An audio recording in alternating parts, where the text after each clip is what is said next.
They lost a really good player, but they got a lot back, so. And they get about everybody back. They're good. They're really good.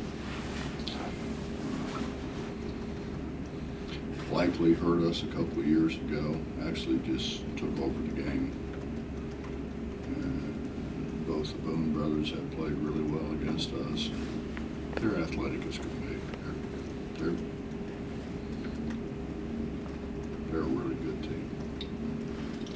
Mike's done a great job on it. Been really good there, and they've been really good here. Can you put a finger on why that's been that way? No. One of those oddities, I guess. Well, I think it kind of started when Brad was there, and they had the point guard. But I mean, the guy's a first-round pick. As a freshman, as an 18-year-old kid, he's a first-round pick. He's good, and we just couldn't keep him in front of us, if I remember correctly. I recall one game you got a tough whistle. It was one. That happens to us frequently.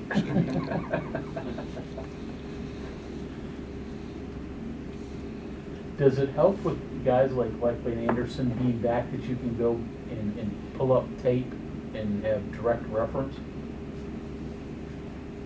No, I just assumed he had bad players that I didn't know anything about.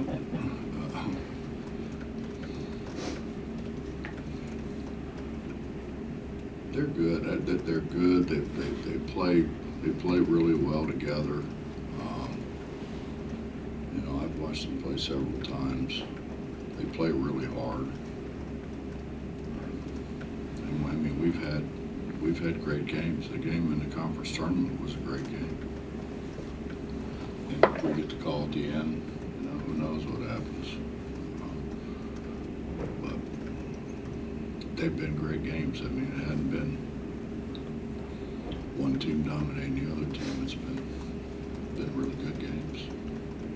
Impressed with the job Mike's done. They're not going to be in the NCAA tournament this year, but they play hard. He's done a terrific job, but I didn't expect him not to. He's got a great rapport with those guys. And he's got a bunch of guys that have been there for a while that are loyal, and I think they're proud to be there, and I think those guys have probably, I don't know, but I would think probably those guys have helped Mike, kind of convert some of those other guys. If they weren't 100% in, I think they would have helped get them 100% in. I know you can't answer this because you've never been through it, but as much of a motivation as you make the NCAA tournament with the information you give the players, can you imagine coaching a season where that carrot is not there, and if there's no carrot? I think it'd be really hard. It'd really be hard, but I think you appeal to their pride and the fact that everybody who plays at this level wants to continue to play somewhere. So you have to have a resume to be able to go play somewhere. You think about virtually all of our guys have gone somewhere. Logan Ralph started out at a smaller division, and he's over in Turkey now. He's progressed through there. I think you see guys that are playing. They're happy they're still being able to play, and they're making money. So why would you try to emulate that? Coach, the Anderson kid obviously came in here last year and probably had his best game he's had in college. I mean, he's been a consistent player for him, but not quite to that level. So how do you scout that or take that? Is it just an anomaly in the sense that he had just one of those days, and then how do you take that with a scout with him moving forward? I think they're playing at a high level right now. I watched them play early. I watched them play Xavier, and they couldn't make one. But I think that happens to everybody. You know, I think that happens to the best of teams. You have days where they just, for whatever reason, they don't go in. Other days, seemingly everything goes in. I don't know how we predict that, or we're going to try to guard them, but we've never not tried to guard them, so I don't know that a whole lot's going to change. Does Keegan give you, I don't want to say an advantage, but help there that maybe you didn't have last year quite as much, if you can just put him on Anderson? I mean, Keegan is a very good on-the-ball defender. I don't know that that'll be the matchup. We like having him on whoever has the ball the most. So, I mean, they're so versatile. They can play a lot of people at a lot of different spots. They've got great versatility. You mentioned keeping guys around a while and having loyalty and whatever else, what you said about it. Between portal and one and outs and the likes, and how much does that hurt the sport? I mean, just the idea of college basketball, that you're not selling Jerry West anymore because he might not be here next year.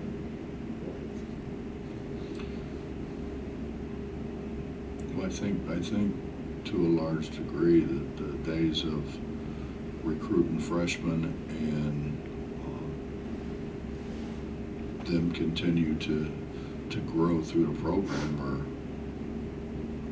I don't want to say they're completely gone, but it sure put a dent in it. And you guys get so much outside.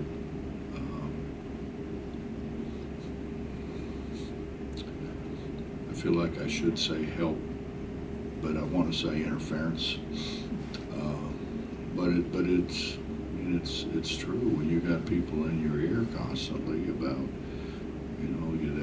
they're not using you the right way, or you need to go to this place because of style of play, or NIL, or there's a myriad of reasons why they can come up with that they should go in a portal and really choose the place that they want to go. I mean, Bob, it's not like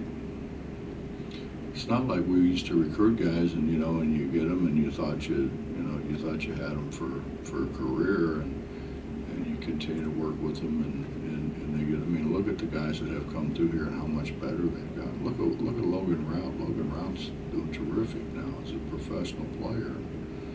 I mean, just guys that worked hard, listened, tried to do the right thing.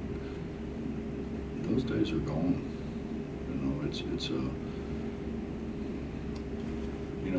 I think it'd be like the NBA playing without any veterans. Just let guys come in and play for a couple of years or whatever it is, 2 years, 3 years, and then let them do whatever they want to do. Which I guess kind of they have that already to a degree, but it's hard. I mean,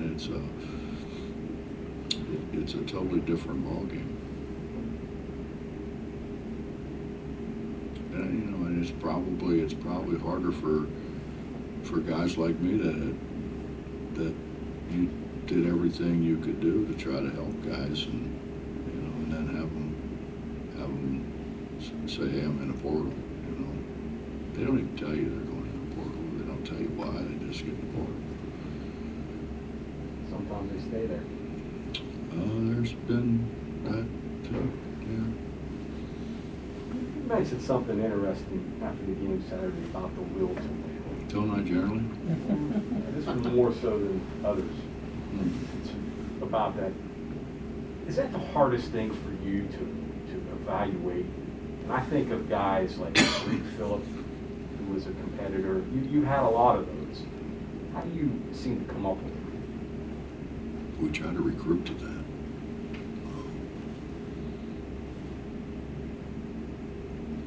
We went in and I told you, I asked Tariq's junior college coach, I said, you know, how well does he handle the ball? He said, Coach, I wouldn't call him a ball handler. So how well does he pass it? You know, he said, I wouldn't call him a passer. I said, well, can he shoot it? He said, no, he's not a shooter. I'm like, what does he do? He said, Coach, he wins. So we go in a gym in there, and you can pick out any four you want, and put the worst guys in the gym on his team, and he'll still win. You seem to get a lot of those guys. I try to. I mean, when you sit down and you watch and evaluate, and you see a good player who maybe runs away from the ball at winning time, does that turn you off? Things like that? Do you notice things like that? Mm-hmm. And you specifically look for those qualities when you evaluate guys like that? You look for guys that want to win. You look for guys that want to compete. I think competing is that's what we all look for. You know, Devin Williams was here this weekend, and you know, did you ever see anybody who wanted to get a rebound more than Devin Williams? I mean, why wouldn't you recruit that guy? And you know, we recruited Dev hard. I think, you know, it's not about how guys look, it's about how they play. I think sometimes you get carried away. You go in and you watch some guy in the warm-up line and he's dunking every which way there is to dunk, and you say, "God, what a great prospect," and then at the end of the day, he's really not. Is it important for you to see guys get on the floor? What, dive on the floor? Yeah. Nah, I can teach that.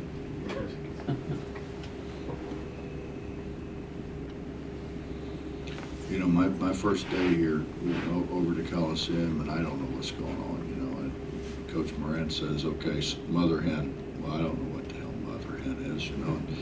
So I'm standing there, and everybody runs to the other side of the circle. That's when we still had circles. Ran to the other side of the circle, and I'm standing there, and I look over, and this guy looks at me and smiles. He got about half his teeth. And I looked at him, he said, "We're going to have fun." I said, "Oh, yeah, we'll have some fun." And it was just him and I just beating the hell out of each other while everybody else is over there trying to stay out of our way.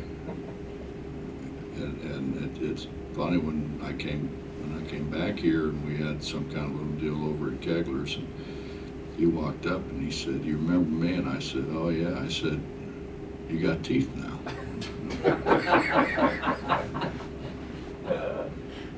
You don't do mother hen. We don't do mother hen now. Because I don't know how much you guys been able to do since the game the other night, but Malik, is he looking He any didn't better? practice yesterday. He didn't practice yesterday, but I mean, we think he's going to be able to go. Was it a knee or an ankle? No, it's an ankle. Ankle, okay, that's right. Same one he did before? Mm-hmm. Same one he's done a bunch of times. That's a good thing. He's done it a bunch of times. The more you sprain them, the faster you can come back from them. That's science? That's my medical report for the day. Where do you think, oh, go ahead, Bob, please. Where do you think Taz was energy level wise the other day? Wasn't very good. Uh-huh. Just, I mean, he gutted his way through it, but he wasn't very good. better each day. Look for him. And he was better yesterday. He's got to get his weight back too, though. I mean, he really, I thought he looked really thin coming back. Can you do that in a couple days? No. But to your point before about the will to win, those two shots he made were pretty big. He's made big shots. I mean, he's, you know, we're honestly, man, we're blessed. I mean, we got three guys can make shots. We got Taz and Sean and JB. Those guys can make shots. Oh, some of the guys, the younger guys deeper on the bench. What do you see out of them in practice? They're getting better. You know, it's a big leap when you go from being the best player on your team to being not one of the best players on your team. You know, and they've got people are bigger, stronger, faster. And you don't really see that at the high school level. You don't see guys that big, that strong, that fast. And so it takes a little while, but they're getting much better. You know, it's kind of like the shot that Kobe got blocked. That wouldn't have got blocked in high school. You know, he just took too long to get it off.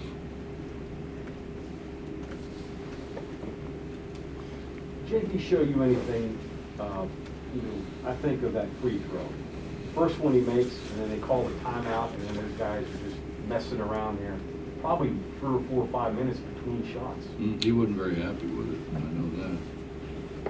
But did that show you something in him? I mean, he didn't have a statistically a great game, but to make those at the end like that? He does a lot of things. You know, he does a lot of things that really help us. I've been really pleased with, he's defended, and he's had to defend at times a big, at times he's had to defend a guard. At times he's been defended by a big, and at times he's been defended by a guard.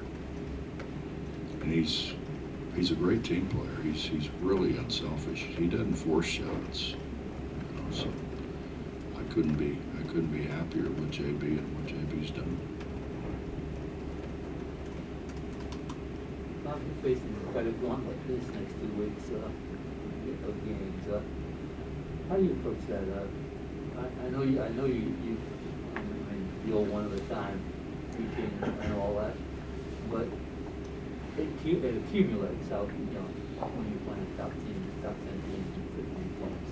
It does. This league's hard. I mean, it's really hard, and for what anybody wants to think or say, it's harder on us than it is anybody else, because it is the travel. The travel is brutal. I mean, we're going to play a 9 o'clock game. You know, I mean, and now obviously it's probably going to affect Oklahoma State on their way home more than it affect us being home. But that happens to us virtually every away game. It's not once in a while. It's every away game. I mean, we've left to come home from Texas Tech at maybe 2 or 3 in the morning sometimes, our time. You know, because we have the late game on ESPN. And then, of course, when we played Texas Tech, there was a lot of fouls and a lot of stoppage of play. And you know, you go in and you get dressed, and you got to go to the airport, fool around out there for a while until they load all the bags and make sure that they got the weight right and all those other kind of things. And by the time you get home, it's 3 or 4 o'clock in the morning. And then they're supposed to get up and go to their 8 o'clock class. It's not easy, and it's harder on us. And I mean, that's a fact. That's not making an excuse. It's hard. It's really hard. And they don't seem to care whether we play a 9 o'clock game or not. This is the travel in this league. It's not the Big Ten. It's not jump on a bus, Michigan, jump on a bus and go to Michigan State, or Ohio State, get on a bus, go to Indiana. It's not that, man. You're really not gonna like that Tuesday night game in Provo in a couple of years, I may be sick. Have they told you when you're gonna make up the TCU game? No. No. Probably 9 o'clock sometime Tuesday. 9 or 10. 9 or 10. You guys have much say in the rescheduling of that game? I didn't No. think so.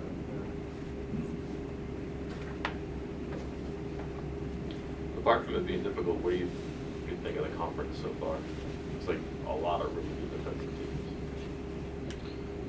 I don't think we have well, I guess we do. you know, for a lot of years it was Kansas, you know, and then everybody else. But it might be Baylor and everybody else now. But I don't know. I mean, we could have, should have beat Baylor a year ago, and the guy throws one in from half court. That's after we missed 2 free throws, or maybe it was 4.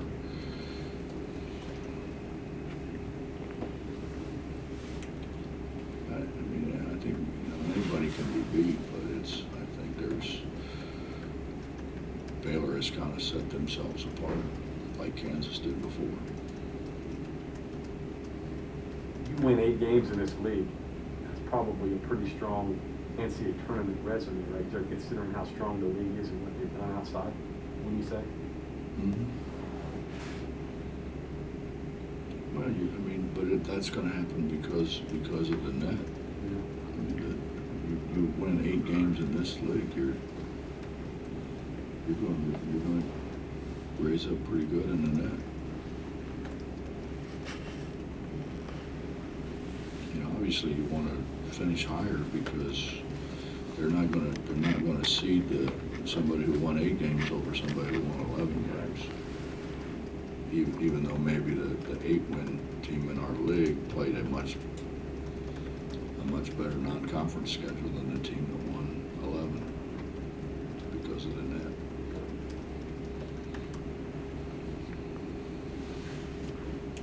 After Saturday's game, I think you said Isaiah had a lot of tools to use. He did not shoot a 3-pointer in that game. He did not use that tool. Is that progress or is that curious? No, I think he took what came to him. He didn't force things. I think early on he forced things. Just didn't know. I think he had. We have absolutely no problem with him shooting a 3, but not a rush 3. You know, if they're not going to guard him out there, he can make it. He got to step out there and make it. I just get a kick out of those bank jump hooks. You don't see that often. You don't see that often. He made what, 2 or 3? But he had a great up and under on the other side, though, too. He did. Is that kind of where he's at? But you see up and unders. You just don't see guys banking in jump hooks much. From the paint to falling away. Well, from really the middle of the lane. The key will be holding the follow-through when he makes those. Makes what, the 3? Man, no, makes the bank shot and then holds the follow-through. It's hard to do the way you shoot it. He's getting better and better. You know, he's growing. Do you work, when you develop bigs, do you work with one specific thing until they get it to a point where it's good and then work on other things? You can't do that. Can't do it. You may, depends on where a guy plays too, you know.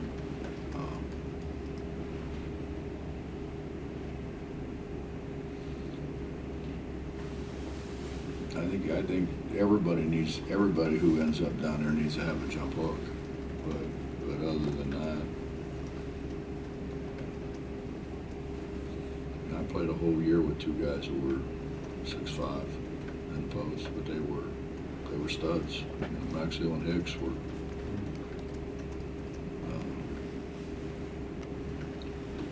So you kind of really try to taper down what they do, because you can't, if they get in foul trouble, you're done.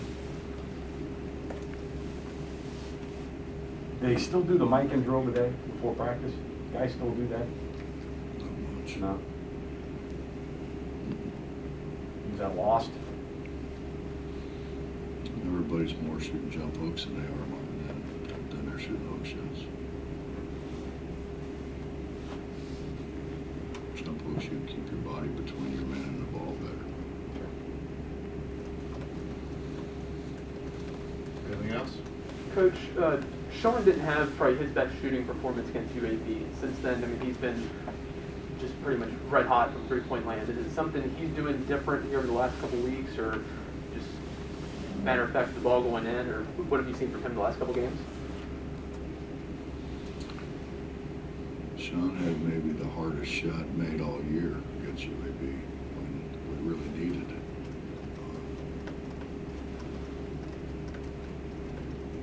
I thought they did a good job of guarding him, you know, but we probably didn't do a good enough job getting him open. But he's worked a lot with his ball skills to try to be able to get a little bit of distance between him and the guy guarding. Depends on who's guarding you too. You know, you put a 6'7" guy on you, it's a whole lot different than having a 6'1" guy on you. I don't necessarily think he had a bad day shooting. He probably had a bad day because of the length of the guy guarding him. It changes your release point to a large degree.